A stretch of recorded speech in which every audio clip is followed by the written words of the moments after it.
Sebelum melanjutkan, jangan lupa subscribe dulu, terima kasih. Bab 416.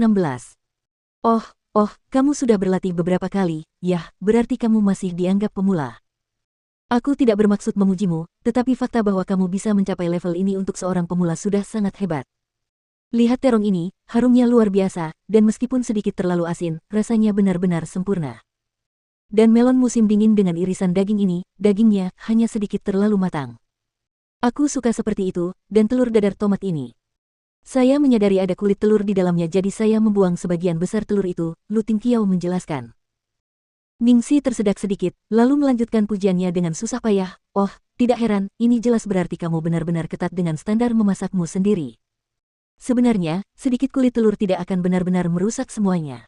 Ketika aku baru mulai memasak, selalu ada kulit telur di mana-mana di piringku. Dan sup ini.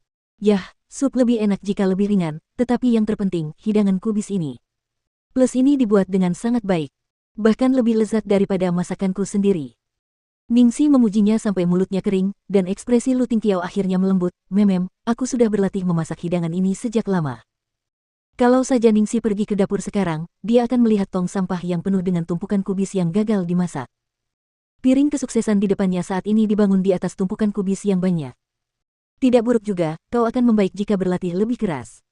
Ningxi berusaha lebih keras untuk membujuk Lu Tingqiao saat melihat dia menjadi lebih bahagia. Lu Tingqiao menatapnya lebih serius, aku akan melakukannya, sampai kamu benar-benar puas.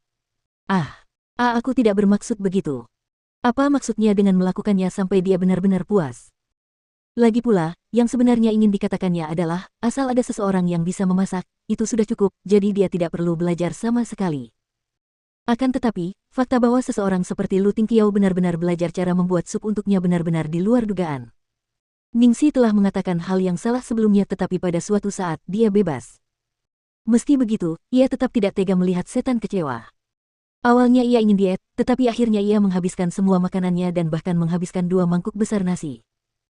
Ketika melihat semua makanan telah habis, Lu Tingqiao yang murung di awal makan malam akhirnya tersenyum. Ningxi menyentuh perutnya yang kenyang dan mendesah pelan. Demi senyum menawan, itu akan sepadan bahkan jika dia mati saat berusaha berdiri tegak. Jam berapa siaran langsungmu dimulai? Tanya Lu Tingqiao. Ningxi melihat jam dan menjawab, masih ada 1 jam lagi. Aku sedang bersiap untuk berlatih beberapa ronde sebelum pertandingan. Lagi pula, aku menggunakan komputer yang berbeda, dan aku khawatir aku tidak akan terbiasa dengannya. Memem, kalau begitu aku akan membaca naskahnya. Baiklah, terima kasih atas kerja kerasmu, bos besar. Dengan itu, kedua pihak menempuh jalannya masing-masing. Ningxi kembali ke komputer. Tidak yakin apakah itu karena dia sudah terpesona sampai dia berhasil tenang, tetapi untuk beberapa permainan berikutnya, Ningxi akhirnya bermain sesuai standarnya yang biasa. Dasar bocah nakal, akhirnya kau kembali normal. Kalau tidak, saat kita resmi mulai nanti, kita pasti akan dihina oleh penggemar kita. Aku akan bilang, Ningxi, apakah itu karena kau tidak makan sebelumnya dan merasa lapar? Katakan saja aku lapar. Sangat cepat, 1 jam berlalu dan tepat pukul 8 malam ketika siaran langsung resmi dimulai. Ningxi baru saja menyapa para gamers dan penggemar ketika teleponnya berbunyi karena pesan Jiang Muye. Mereka terhubung ke mikrofon, jadi apa yang perlu dia sampaikan kepadanya melalui pesan teks? Ningxi membukanya untuk melihat. Raja Iblis Kotor, ya Tuhan. Ningxi, apa yang kau lakukan di rumah pamanku? Ningxi terkejut dan memberitahu penggemar bahwa dia akan membalas pesan sebelum membalasnya dengan sangat cepat.